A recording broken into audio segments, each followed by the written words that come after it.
Konee Rok with a K. A lot of people call me Tony when I meet them.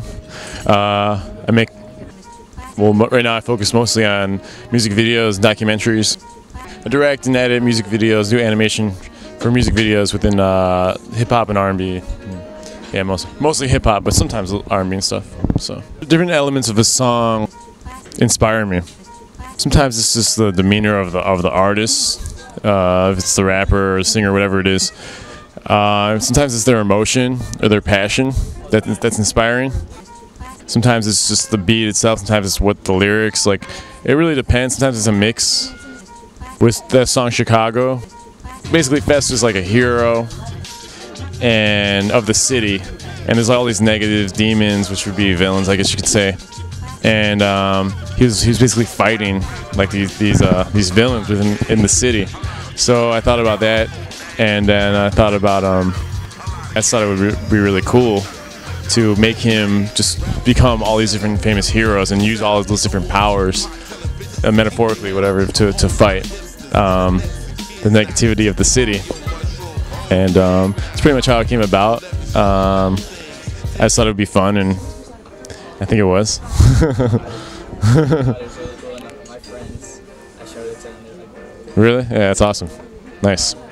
so I mean, and I mean, all that stuff. It's stuff I grew up with, just like lots of kids. So like, a lot of stuff I do, I try to I bring in things that inspired me when I was young, and I like the fact that I have the power now to bring to light things that made me happy when I was little. You know, from as early as I can remember, I would draw, and I was very encouraged to draw by my family, and I think, yeah, I started to decide.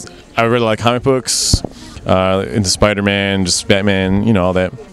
And I started imitating those artists and learning from them and trying to make my own comic books. And then that evolved. I finally got when I was able to get a hold of a video camera, I couldn't put it down.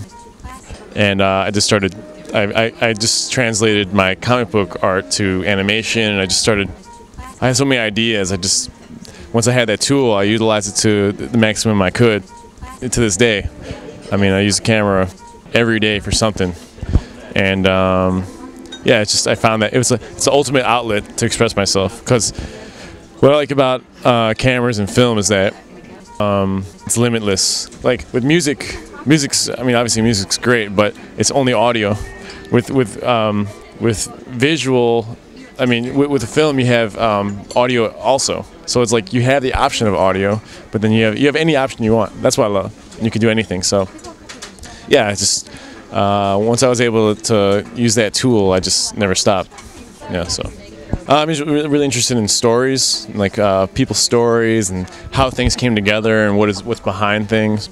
So yeah, when I see different artists that I think are great, I wonder what made them become what they are.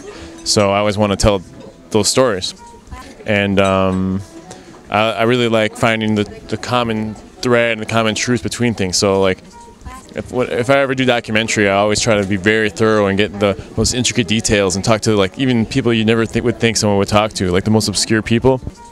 You know, I try to do as much work as I can to get the foundation of the story. If you get enough people talking about the same thing, you're going to find what the most common thread is, and that's how you find the truth. You know. So I'm into that. So that's why I do it. See, I don't look at it like, I mean, I don't try to be self-righteous, like being like, well, all my stuff's like this is good hip hop, or this is a good message, this is a bad message. If there's a message that I'm inspired by telling, then I'll tell it. If there's a story, I mean, if I tell a story might have violence, but it doesn't mean I'm promoting violence. It means I'm just trying to tell you, hey, this happened. So I would never say I'm against or for this per se, but anyway, I don't try to promote negativity. But I won't limit something. I won't limit art just to hide from negativity, because it's a reality of the world.